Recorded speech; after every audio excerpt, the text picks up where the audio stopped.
en esta semana podrían reabrir cines, algunos teatros,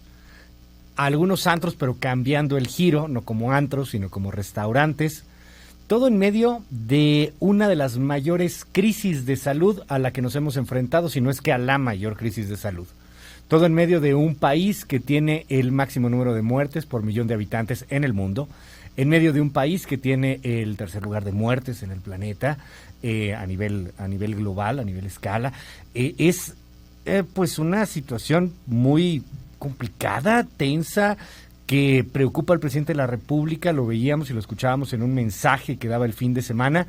pero pues no sé, pareciera que la realidad quizá tenga otros datos. Se tiene que reabrir, cierto, hay un problema hacia la economía, pero también hay una grave afectación en la salud. Ezra Shabot, qué gusto escucharte, buen día. Hola, buenos días Luis, buenos días al auditorio. Pues sí, parecería ser que el tema económico, por supuesto el tema político también está ahí dándole la vuelta, pero estamos ante una situación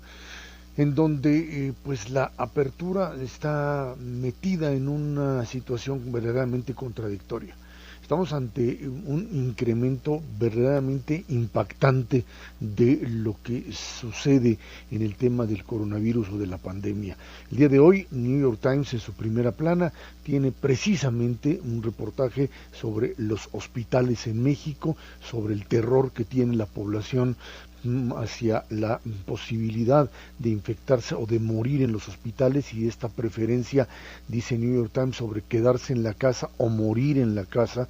ni no llegar específicamente a los hospitales. Esto que a nivel internacional trasciende por el número de muertos que ya se dan en el país. Estamos hablando arriba de 50,000, estamos hablando casi de 500,000 de contagios, y de una estrategia en donde parecería ser que ya prácticamente la idea es que pues con esta semiapertura, que es pues contradictoria desde todo punto de vista, la idea es que los contagios continúen, el tema de los fallecimientos pues por supuesto también, y que esto se maneje desde una perspectiva de no se puede hacer nada más, es decir, no es una responsabilidad específica del Estado contenerla, sino simplemente administrarla, que la propia pandemia así es, así se desarrolla, y que pues simplemente no hay mecanismos para poder controlarla, no hay responsabilidad por parte de autoridades sanitarias para poder ejercer algún otro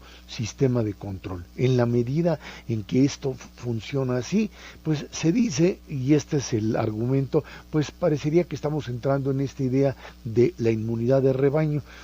esta idea de que la gente salga, pues el que pueda encontrar fácilmente por su propia constitución la propia inmunidad ante el virus, perfecto, sufrirá pues simplemente las molestias del propio la propia infección, y quien no lo haga pues desgraciadamente fallecerá. Pero esta situación, o apostar sobre esto en un país como México, esto generará sin duda alguna una situación de no solamente volver a saturar los propios hospitales, independientemente de que otras enfermedades u otras personas que tienen enfermedades diferentes tampoco podrán ser atendidas. El hecho real es que ver estas cifras y potenciarlas hacia lo que puede ser en los meses de octubre, noviembre, diciembre, te llevan a una situación en donde no hay, ya no digamos la capacidad de controlarlas, sino eventualmente esto se puede convertir en una situación verdaderamente de catástrofe. Estás hablando de una población de millones de habitantes que entrarían básicamente en un sistema sin control alguno, sin pruebas, porque los números que hoy estamos viendo en muchos casos de disminución, Luis, dicen, de la tendencia al contagio, están producidos por una disminución a su vez del número de pruebas, y esto es una manipulación de información, porque simple y sencillamente, si a menor número de pruebas, por supuesto hay menor número de infectados, pues lo que estás haciendo es esconder entender la realidad, lo que te está sucediendo sin duda alguna, y por eso tienes estos picos en donde los infectados pues te van aumentando de miles en miles y de tendencias de meseta, o sea, de mantenerse en los niveles altos, es porque no estás pudiendo controlar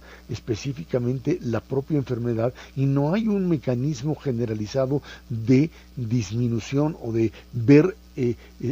esquemas de disminución del propio contagio. Esto en medio de una apertura que por supuesto uno supone pues ya no hay forma de mantenerlo, pero sin medidas adecuadas, todavía con resistencias al tema de las pruebas, el rastreo y por supuesto el cubrebocas, te lleva a una situación verdaderamente catastrófica y por eso esto sobrepasa a niveles internacionales. Ya no hablemos solamente del subregistro de tanto muertes como de la propia enfermedad. Estamos ante una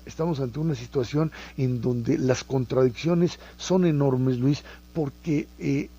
si en realidad estuvieras ante una tendencia de control y de disminución, entonces podrías haber mantenido la misma línea en el terreno educativo, pero no es así. Ahí es donde alguien como el secretario de Educación, Esteban Moctezuma, les dice, no abro. Con los datos que yo tengo, no me puedo permitir la entrada a las escuelas, ni siquiera en los grados menores, los grados escolares de primaria o primeros grados de primaria o el propio preescolar, porque el nivel de infección es tan alto que aunque estos niños que no infectan o pudiesen regresar o no se infectan a los niveles que lo hacen los adultos, no tengo la capacidad para asegurarme que la dispersión del virus en esos niveles no se produzca. Ahí hay contradicciones grandes que te están diciendo abiertamente que simple y sencillamente esto no está controlado, no hay mecanismos de control y en función de eso estamos ante una realidad que nos está llevando día a día a una situación cada vez más riesgosa, más peligrosa y sin controles, sin entender que la estrategia sanitaria simplemente de llevar a la gente hacia esta tendencia al contagio generalizado es errónea y es en todo caso algo que generará todavía un problema mayor, Luis. Al final la historia juzgará, Ezra Shabot, al final veremos qué es lo que va pasando, no solamente políticamente, sino, insisto, a nivel pues de la trascendencia de estas decisiones. Son vidas, es la pérdida de seres humanos, de personas que amaban, de personas que tenían una familia y que de pronto desaparecen. Son más de 50,000 vidas que están fragmentadas, de familias que están fragmentadas, pero bueno, pues parece que hay otros datos. Hay una negación también sistemática a que no están ocupando o haciendo esto que dicen de inmunidad de rebaño, pero bueno, pues ahí está muy claro. Lo que nos dices, yo creo que hay que destacar, pues qué fácil, ¿no? Menos contagios, pues hago menos pruebas, así menos gente se contagia y así tengo mis números con una curva virtualmente aplanada. La bronca es que pues ya se nos viene también la influenza estacional, ya se nos viene una época de frío en donde pues también ahí podría agravarse esta situación y pues creciendo en muertes con todo y que son pocas pruebas. En el tercer lugar global es Ezra Shabot. Así es, y finalmente, Luis, el hecho fundamental de que estamos ante una situación en donde el resto del aparato hospitalario, Luis,